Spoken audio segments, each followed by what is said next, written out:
जगत गुरु सतगुरु रविदास जी महाराज का पावन दरबार सजा है और परम आदरणीय संत महाराज करतादास जी के प्रिय शिष्य परम आदरणीय संत महाराज रविदास दास जी के सानिध्य में सुबह शासन में जिसे हाथ जोड़कर बंद की कृपया दो दरबार सजा है। मैं जगत गुरु सतगुरु रविदास जी महाराज को सादर बंदगी करते हुए सतगुरु स्वामी चमनदास जी महाराज को सादर बंदगी करते हुए विश्वरत्न बाबा साहेब डॉक्टर भीमराव अम्बेडकर को सादर नमन करता हूँ। तमाम संतों गुरु और रहबरों को सादर नमन करता हूँ। मंच पर विराजमान सभी संतों को सादर बंदगी करता हूँ। इस अवसर पर दूर दराज से आई संगत प्रचारक आप सभी को भी अभिवादन करता हूँ। मेरा अभिवादन स्वीकार करें। सतनाम सतनाम सतनाम जी। कहे रविदास अकथ कथा बहुकाई करीजे, जैसा तू तैसा तू ही, क्या उपमा दीजिए क्या उपमा दीजिए। जगत गुरु सतगुरु रविदास जी महाराज फरमाते हैं संतों की कथा तो अकथा होती है, उसे शब्दों में बयां नहीं किया जा सकता। जैसे कबीर साहिब ने फरमाया सब धरती कागज करूं लेखनी करूं बनराए, सब धरती कागज करूं लेखनी करूं बनराए, सारे समुद्र की मसी करूं गुरु गुण लिखा न जाए, गुरु गुण लिखा न जाए। अगर सारी धरती का मैं कागज बनाऊं और जितनी वनस्पति है इस धरती पर, कितनी वनस्पति, जगत गुरु सतगुरु रविदास जी महाराज फरमाते हैं नाम तेरो धागा नाम फूल माला, भार 18 सगल जुटाए। अगर उस वनस्पति का एक एक पत्ता लूं तो 18 भार बंधेंगे। 18 भार अर्थात कितना वजन? उस समय आज के जैसी तोल नहीं थी। आज तो मिलीग्राम ग्राम ये चल रहा है। उस समय रत्ती मासा छटाक ये चलता था। शेर कच्चा शेर पक्का, ये सारी पृथ्वी पर जितनी भी वनस्पति है अगर उसका एक एक पत्ता लो तो 18 भार बनेंगे। एक भार में कितना वजन? उस समय की तौल के अनुसार 2.5 मन वजन का एक भार होता था और एक मन में 40 शेर। आज की तौल के हिसाब से देखें तो एक मन 40 किलो का 1 क्विंटल वजन बन गया एक भार का।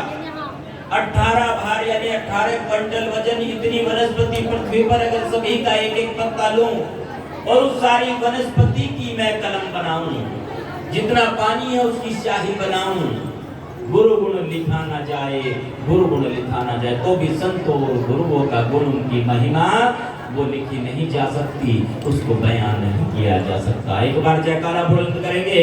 जो बोले सो निर्भय रविदास महाराज की जय। कंजूसी ना करें, बोलने में कंजूसी करना गलत हो जाता है। पूरी हाजिरी लगाए। एक छोटा सा दृष्टांत मुझे याद आ गया। किसी महानुभाव ने सेठ जी से 100 रुपया उधार लिया। 100 रुपया बहुत भारी रकम होती थी पुराने समय। उधार चुका नहीं पा रहा था, ब्याज नहीं दिया जा रहा था उससे। एक दिन सेठ जी परेशान हो गए और उसके घर पर जाकर बैठ गए विराज गए। कहने लगे भैया आज तो पैसे लेकर के जाऊंगा ब्याज सही। उसने कहा जी गरीब आदमी हूँ, ब्याज ना दे पाऊंगा। अच्छा फिर मूलधन वापस करो। जाऊंगा नहीं तो तुम्हारे घर पे ही खान पान होगा ही जब तक पैसे वापस नहीं करोगे। ठीक है, कितना धन है आपका, कितना रुपया है? सेठ जी ने कहा 100 रुपया। उसने कहा जी गरीब आदमी हूँ, कुछ 2-4 बातें तो मेरी भी माननी होगी आपको। क्या मनवाओगे बोलो? सेठ जी 100 के कर दे 60। उसने कहा जी ज्यादा रकम है, मैं सारे ना दे पाऊंगा, 100 में से 60 कर दो आप, 60 तो आसानी से दे दूंगा। अच्छा सेठ जी 100 के कर दे 60। सेठ ने सोचा चलो जो मिल रहा है वही सही है, चलो भैया 60 ही दे दो। उसने कहा पूरी बात सुन लीजिए भी, सेठ जी 100 के कर दे 60, आप दे दे उसमें से काट। अब 60 में से आधे काटे कितने रह गए? 30। आपका मैथ बहुत बढ़िया है, 30 रह गए। सेठ ने सोचा आज तो जिद पकड़ रखी है, उधार है, कई साल से नहीं चुकाया इसने, 30 ही दे, चल जल्दी दे। उसने कहा पूरी बात ना हुई अभी, पूरी बात सुन लो। अच्छा जी पूरी बात क्या है? सेठ जी 100 के कर दे 60, आधे दे उसमें से काट। 10 तो नहीं देंगे हम भाई, इतनी बड़ी रकम है, 10 का क्या देना रह गया, 100 तो दिए नहीं जा रहे, आपको भी बेइज्जती सी महसूस होगी, 10 लेकर के जा रहे हो। सेठ जी 100 के करते 60, आधे दे उसमें से काट, 10 तो नहीं देंगे हम और 10 छुड़ाएंगे। इतनी बड़े उधारी में से कुछ छोड़ना भी तो पड़ेगा, और 10 के जोड़ेंगे, हाथ हिसाब बेबाक। जो बोले 100 निरभय श्री सतगुरुदास महाराज की जय। क्या हम 100 के 100% दे पा रहे हैं अपना गुरु चरणों में? हम जो मालिक के दरबार में आए हैं तो उसमें से कितने प्रतिशत मन हमारा यहाँ पर है? हम तन से कितने प्रतिशत है यहाँ पर और मन से कितने प्रतिशत है? कहीं ये उधारी वाली बात तो नहीं है, कहीं हम यहाँ मेले में तो नहीं आ गए, कहीं हम यहाँ पर महाराज श्री रोहतास दास जी भाइयों ने आदेश किया जी, संगत को आदेश किया, कहीं तो सोच रहे होंगे गुरु जी के आदेश से आए हैं भैया सेवा करनी है, कहीं सोच रहे सालाना वाला प्रोग्राम है, सालाना वाले प्रोग्राम में जाना तो बनता ही है, जरूर पहुंचेंगे। 100 के 100% एक बार दे करके देखिए तो क्या होगा, बस सारी समस्या का समाधान तो हो गया। हम पूरा अपना नहीं दे पाते, पूरा 100% नहीं कर पाते, हम पूरा समर्पण नहीं हो पाता है। ऐसे एक बार न्योछावर हो जाइए, ऐसे समर्पित हो जाइए उसके नाम पर। क्या कहा गुरु महाराज ने? वो योगेश्वर पावे नहीं तो गुण कथन अपा। योग से उसको नहीं पाया जा सकता, उसको रट्टा मारने से नहीं पाया जा सकता है। कैसे पाया जा सकता है? उसको प्राप्त करने का एक सरल माध्यम है, सरल तरीका है। जोगेश्वर पावे नहीं तो गुण कथन अपार, प्रेम भक्ति के कारण कहे रविदास चमार, कहे रविदास चमार। उसको प्रेम भक्ति से हासिल किया जा सकता है। इतना समर्पण कि उसके अलावा कुछ और नजर आए ही नहीं। अब मुल्ला जी नमाज अदा कर रहे हैं, नमाज पढ़ रहे हैं, और उधर से मजनू निकल के जा रहा है, उसको तो वैराग्य है, उसे लैला के अलावा कुछ नजर नहीं आ रहा है। वो नमाज करते हुए उस मुसलमान के सामने से गुजर गया और उसको रोक लिया, मजनू को रोक लिया, कहने लगे ऐसा रुक जाए, तुझे इतना नहीं मालूम है जब कोई नमाज अदा कर रहा हो तो कोई खुदा की इबादत कर रहा हो उसके सामने से नहीं गुजरना चाहिए। मजनू ने कहा महाराज, मजनू उसको कहते हैं मैं लैला के प्रेम में, उसके इश्क में इतना पागल हो गया, मुझे तो उसके अलावा कुछ नजर ही नहीं आ रहा है, मुझे तो वही नजर आ रही है चारों तरफ, और मुझे ऐसा लगता है तुम उस खुदा की इबादत नहीं कर रहे हो, दिखावा कर रहे हो। जब तुम्हें ये पता चल गया कि तुम्हारे आगे से कौन निकल के जा रहा है। जो बोले 100 निरभय श्री सतगुरुदास महाराज की जय। दिखावा उसको पसंद नहीं है। कहते हैं ना वो छोटे से बच्चे में है, छोटी सी शिशु में है। बच्चा जब अबोध होता है तभी तो उसमें कहते परमात्मा है। कब तक है बच्चा अबोध? उसको कोई अनुभूति, दूसरी अनुभूति नहीं होती, सिर्फ 2 अनुभूति होती है। कौन सी? एक तो मुस्कुराने लगता है, उसकी मुस्कुराहट में मिलावट नहीं होती। हाँ, इंसान की मुस्कुराहट में मिलावट होती है।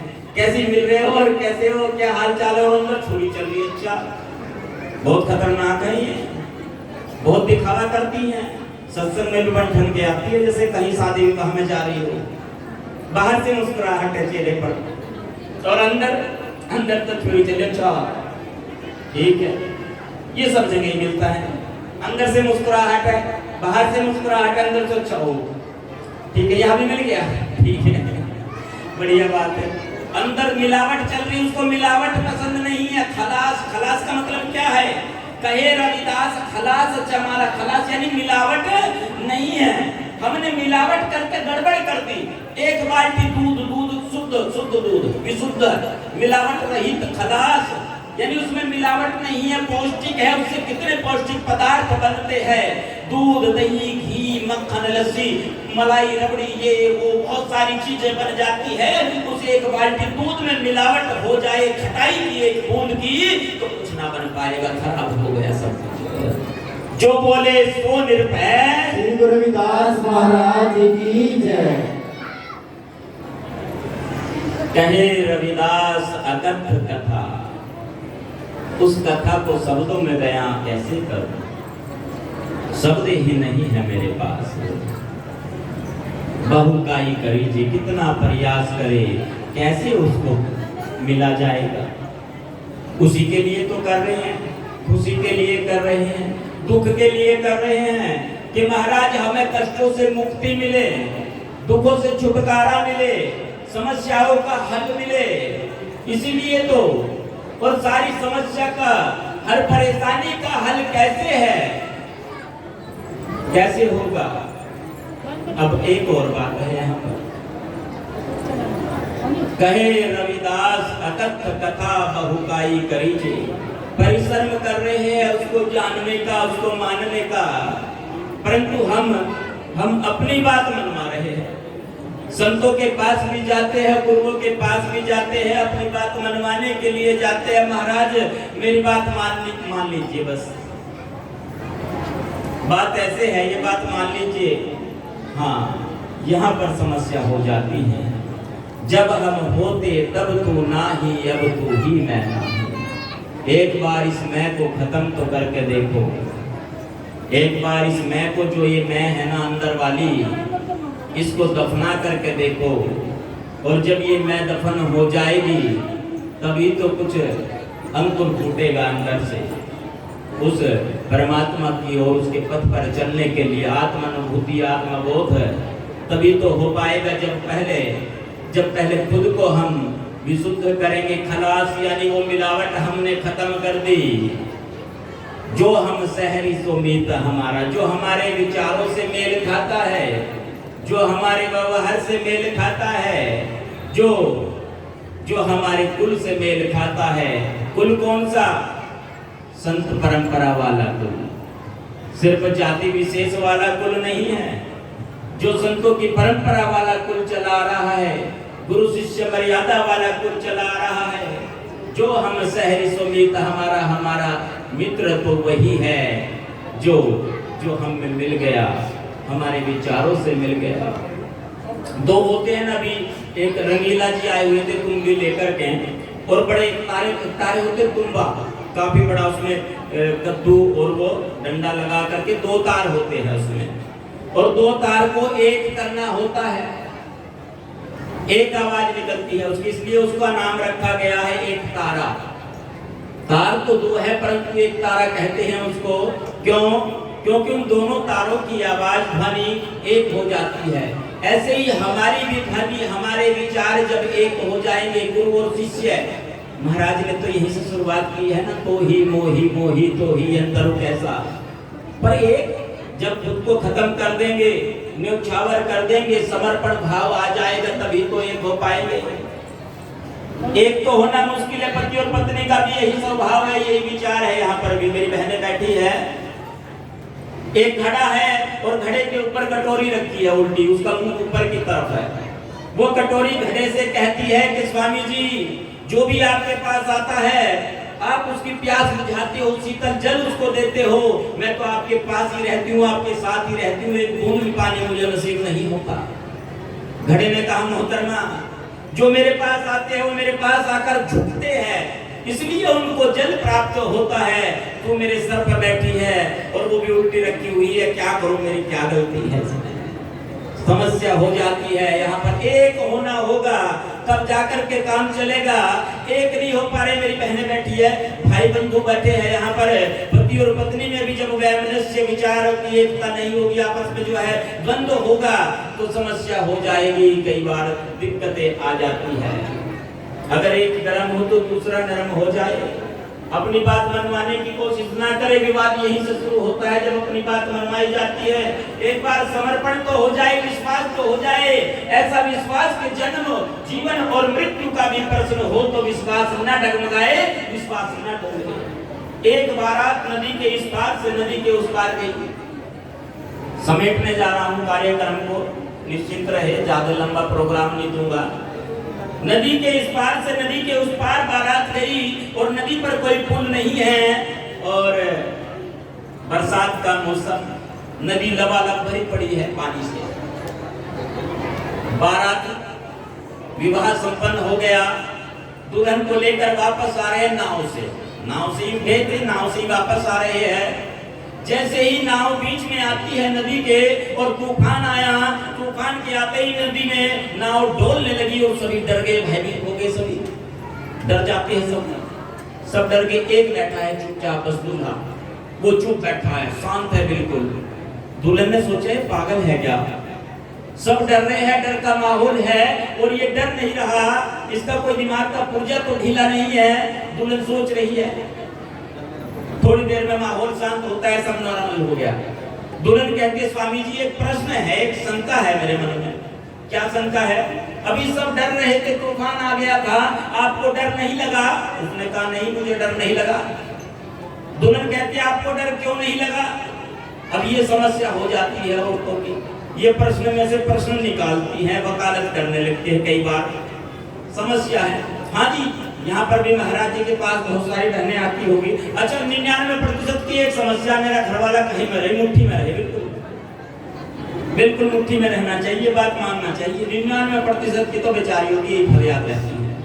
होता है, कोई बात नहीं, रहना चाहिए। हाँ, मुट्ठी में रखो उसको, बिल्कुल खोलो ही मत, क्यों जाने दो कहीं पर। बताना पड़ेगा, क्या बताना पड़ेगा? सुन रहे हैं जी, जो बोले सो निर्भय श्री कृष्णदास महाराज की जय। अब आपको ये बताना पड़ेगा, आप डरे नहीं तो डर क्यों नहीं लगा? दूल्हे ने कहा डर नहीं लगा। अच्छा, वो फिर पूछती है क्यों नहीं लगा? सोचने लगा, अब तो बताना पड़ेगा। दूल्हे के पास तलवार होती थी। एक पहले गाना भी सुना होगा आपने, फ्री में कहीं, कमरिया में बांधे तलवार चला है, ऐसे ऐसे करके मेरा यार ऐसे, तो वो गाना है फ्री में सुनने को मिल जाता है कई बार शादी विवाह में। तलवार होती है दूल्हे के पास। दुल्हन ने सोचा इसको प्रैक्टिकल दिखाना होगा। दुल्हन ने म्यान से तलवार खींची बाहर और गर्दन पे रख दी दुल्हन की गर्दन पर नंगी तलवार रख के दूल्हा पूछता है तुम्हें डर लग रहा है? दुल्हन ने कहा नहीं, मुस्कुरा रही है। क्या मजाक कर रहे हो, डरने वाली क्या बात है इसमें? दुल्हन ने कहा सच बता, तुझे डर लग रहा है? दुल्हन ने कहा नहीं, मुझे डर नहीं लग रहा। दुल्हन ने पूछा तुम्हें डर क्यों नहीं लग रहा? दुल्हन ने कहा आप मेरे स्वामी हो, आपके साथ मेरा संबंध जुड़ चुका है और मुझे विश्वास है आप मुझे नुकसान नहीं पहुंचा सकते। दुल्हन ने कहा पगली, यही तो समझने की बात है, जिसके साथ मेरा संबंध जुड़ा है वो तो जगत का स्वामी है और मुझे विश्वास है वो मुझे नुकसान नहीं पहुंचा सकता। जो बोले सो निर्भय श्री कृष्णदास महाराज की जय। एक बार समर्पित होकर तो देखे उसको। गुरु मिले तीनों टले, काल जाल यम चोट, शीश नवाए गिर पड़े लख बाबू की।